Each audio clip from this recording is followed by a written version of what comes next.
J'ouvre l'édito d'octobre, dont la douceur fut étonnante, sinon inquiétante, mais n'a pas suffi à cacher les chutes, et pas seulement celles des feuilles.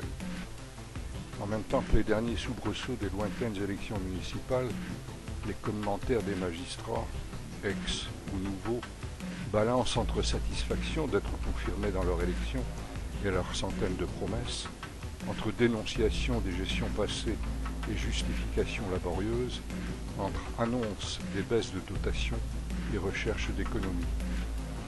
Encore que ce qui nous est présenté souvent comme une surprise ressemble à s'y méprendre à une ébauche de communication pour expliquer ce que nos yeux nous donnent à voir.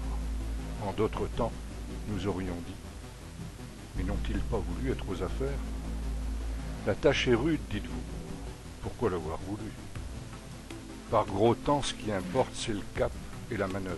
Pour le reste, le marin parle peu. Nous voilà donc dotés d'un comité d'éthique.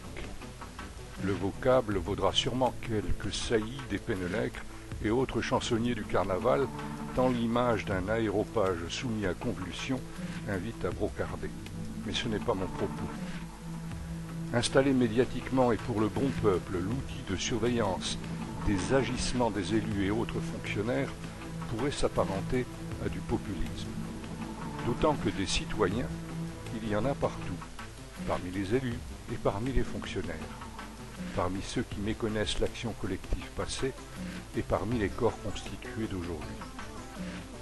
Alors, comment s'étonner que certaines embauches, dont les critères d'impartialité échappent au sens commun, puissent légitimement interroger, voire blesser? Le bon sens ne semble pas avoir été invité en cette affaire. Gérer la cité, c'est faire de la politique, même quand on affirme n'être pas situé politiquement. L'économie dont certains pensent qu'elle est politiquement située est en phase d'adaptation. Manipulant la soustraction avec une rare dextérité, elle arrête des activités et supprime des emplois. Je ne suis pas sûr que ce soit par volonté de changer de modèle, plus écologique, moins dispendieux, plus respectueux en termes de réponse à un besoin humain inaliénable, le travail.